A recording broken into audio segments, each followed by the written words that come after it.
সেই নামাজে সালাম ফিরানোর সঠিক নিয়ম কি?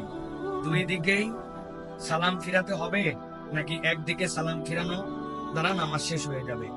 প্রিয় ভাইয়েরা, নামাজের মধ্যে আমরা যে সালাম ফিরাই, আমাদের দেশীয় ক্ষেত্রে আমরা দেখি সালাম ফিরানোর আমাদের অনেকগুলা পদ্ধতি আছে। 3-4টা পদ্ধতি তো আমরাই দেখতে পাই।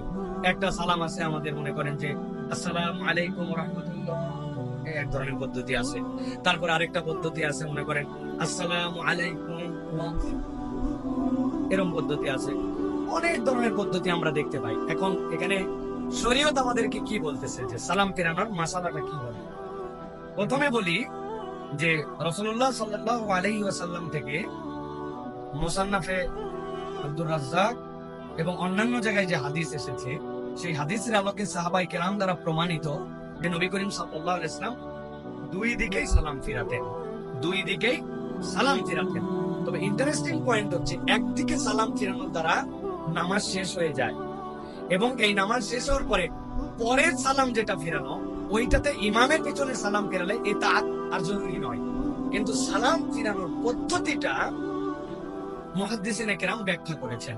বিশেষ করে ইমাম নববী রাহমাতুল্লাহ আলাইহি বলেছেন, ইয়াবদাউস সালাম, সালামটা শুরু হবে কিভাবে? মুস্তাকবিলুল কিবলা, কিবলার দিক থেকে আপনার সালাম শুরু হবে। মানে আপনি সালামের জন্য যখন নামাজ শেষ করবেন, আপনার স্টার্টিংটা মুখটা কিবলার দিকে থাকবে। আসসালামু আলাইকুম ওয়া রাহমাতুল্লাহ, আপনার শুরু হয়েছে কিবলা থেকে, শেষ হয়েছে আপনার চোখ কাঁধে বা ডান পাশ দিয়ে আপনার শেষ হয়েছে। এরপরে মাথাটা জায়গা মতো চলে আসবে। আবার যখন দ্বিতীয় সালাম, সেটাও আবার শুরু হবে কিবলা থেকে, আসসালামু আলাইকুম ওয়া রাহমাতুল্লাহ, আপনার শেষ হলো। কিন্তু আমরা অনেক সময় আসসালামু আলাইকুম ওয়া রাহমাতুল্লাহ বলে থেকে গেলাম, পরের সালাম আবার আসসালামু আলাইকুম ওয়া রাহমাতুল্লাহ। হবে না যে তা না, কিন্তু পদ্ধতিটা যে কেবলার দিক থেকে শুরু শেষ, আবার মুখ রিটার্ন আসবে এই জায়গায়, কেবলার দিক থেকে শেষ, আপনার সালাম শেষ হবে। এইভাবে যদি আমরা সালাম ফিরাই, তাহলে আমাদের সালামটা সবচেয়ে সুন্দর এবং সবচেয়ে বিশুদ্ধ হবে।